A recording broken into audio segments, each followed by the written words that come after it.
Hi there and welcome to Bustthenet. On today's show, we're going to take a look at the Medical Center module. It's new and it's meant to help you out in the game, and we're going to show you how we do that. All right, then this is a new module, so we need to get to terms with it very quickly. In FM18, you're going to see in FM18 is numbers-wise, you're going to see a higher injury frequency of short-term injuries, which could last between 1 to 3 days. These are minor injuries. You're also going to find that the kind of training that you give your players is also going to contribute to a specific kind of injury. So, for example, if you've given your players really intensive fitness-related training routines, right? So you've got a focus of fitness training. Then you might see more of your players getting injuries, the guy got injured because he was carrying too many weights in the gym, stuff like that. There's also going to be injuries related to the position that they're playing in, unique injuries that happen for example, to defensive midfielders. They might get knee injuries. Guys like wingers might have thigh injuries or hamstring injuries. So they're going to be unique injuries as well. They're trying to make sure that the injury module is a lot more realistic, because let's face it, in the FM16, FM17, you really honestly didn't need to worry about injuries. One of the things that you're going to have to do in this game right at the start is to find out whether you can use a sports scientist or not, because some clubs, you don't have a budget for sports scientists. Sports scientists deal with prevention, and physios deal with treatment. So what you need to do is make sure that you get sports scientists who've got a good rating in sports science. Now, if your club can't afford a sports scientist, then the physiotherapists generally dual hats the role. A good sports scientist is more likely to give you more accurate information about the chances that someone is likely to get an injury. So their reports are going to be very, very handy. The sports scientists give you detailed medical reports. So when you go to a certain player and you click on his reports, now you have a medical report on this chap, and it's going to give you an overall risk of injury. Now, my defender here has got a very high injury susceptibility, which is a function of match load, training load, and his body status, which is he's very high. He's got very high injury susceptibility caused by recurring injuries in the knee area, which is common in central defenders. Wow, that's a lot of information that I have to take away, and this is information that I need, because it allows me to decide whether or not I want to keep playing him as a central defender, whether I should start thinking about getting cover for him. I could also make long-term decisions on whether I want to keep him as well, because if he's going to keep getting these injuries, and you can see he's been out for quite a stretch. In 2011, he was out for 9 months now, and just a few seasons ago, he was out for 2 months. So what we have to do is we have to cotton ball this player. So this is what I will do going into matches. I know this guy, I've got a star beside him. Whenever I pick him, I've got to think, how do I use him? So this is one way we're going to get these reports. The second way we're going to get these reports is, of course, from the medical center itself. Now, the medical center is going to give us a consolidated report, and we can definitely filter this by our senior team, B team, or under 19 squad. So here, I just want to check out the main team. Here, what we want to remember here is that we've got several tabs. We got the overview. Now let me just explain the overview very quickly. This overall risk is basically a summation. It's like a score. It just takes all these together and puts them into one big total.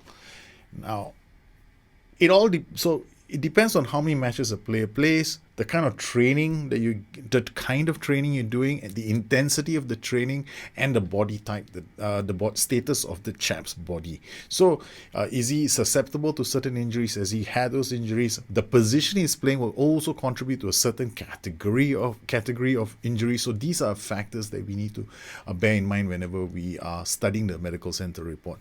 Now, the second tab is the risk assessment. They make an assessment of the players, we can go here, and then he knows that the current training load could lead to an increased level of injury. So that's like literally my entire team.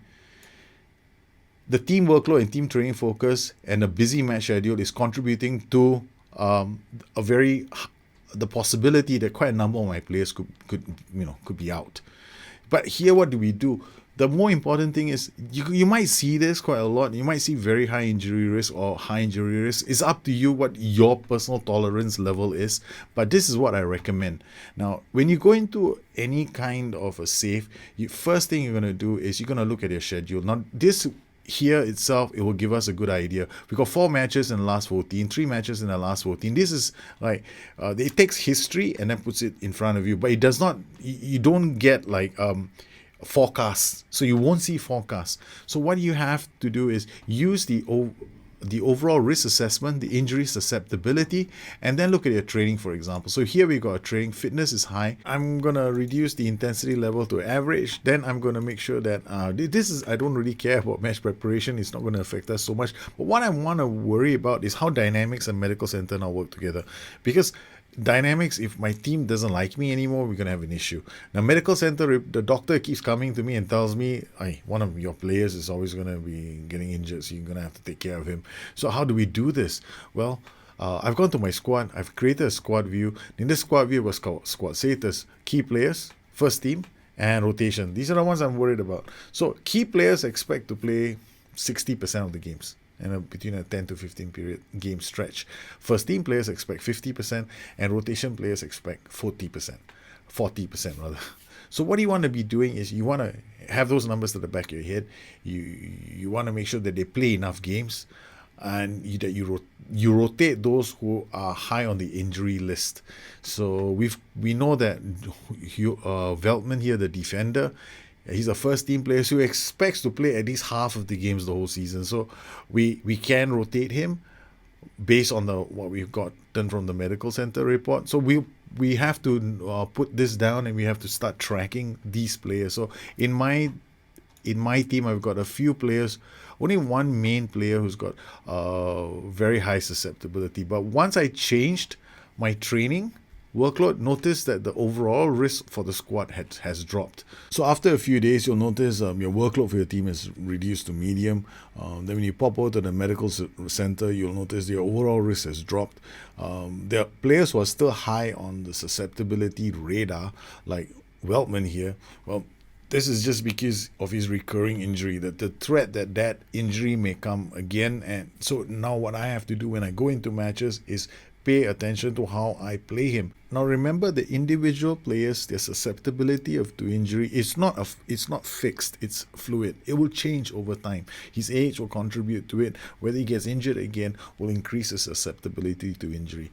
Now these medical center reports are going to help us with forward planning. Now another cool thing is the injury history tab. The injury history tab tracks how we've done with injuries over the course of a season. Now what you're going to discover is that this is going to be available to you for multiple seasons. That way you can plan. Maybe you want to avoid a certain training focus during the winter period. Maybe you find that your intensity is usually too high, and there's certain players always get injured on Christmas Day. You never know, right? Somebody might take a leave of absence because he wants to spend more time with Santa than he wants to spend with you on the pitch. So these are some of the things that are really cool. You've even got rankings, how you've done in the league versus other teams. You also have how you've done versus yourself, whether you've been able to reduce injuries for the club over a period of time. So I love it. Fantastic little additions to the game, man. This, if you can master the medical center module, you will find that eventually after a while, it becomes you go into autopilot. And it becomes a game. It becomes a mini game of sorts. You want to start beating your numbers, which is what I ended up doing. And while it may not appeal to everybody, it does help people understand why certain players get injured. We used to have this problem in Football Manager with people just, why are my players getting injured? Why is this guy always getting injured in this position? Why isn't the other guy getting injured? So now we have the medical center. We have a head of sports science. We pay them money and they're supposed to give us reports. How we use them is up to us. And of course, we've got some dudes running around. I mean, I can't believe this. Okay, I've been laughing. The first time I saw this, I couldn't help laughing. Right? I can't help it. It's so hilarious. Look, the armpits are shaded as well. So look at this. These armpits are shaded here. No wonder why. All our players have the invisible face. They don't want to give us a face. They all wear underwear, which is kind of like, okay, so he needed to wear an underwear. So, and then when there's a groin injury, it's a nice red spot over here. I don't know. It's just one of those things. I just find this is a new module. It's fun. There is an element of a mini game within Football Manager. I'm beginning to enjoy this a bit more. So let me know what you think. If you have any questions, you know where to find me. You can always look me up in the usual places. Once again, if you like this show, please subscribe. If you have any questions, please ask me in the comments below and I'll try and answer them. And if I can't, I will probably go out and ask somebody who knows about it and get them to give me the answer. And once again, I want to thank all my patrons for the continued support of this channel. You make these kind of shows possible for the rest of the community. You guys take care, have fun, and I'll catch up with you soon. Bye-bye.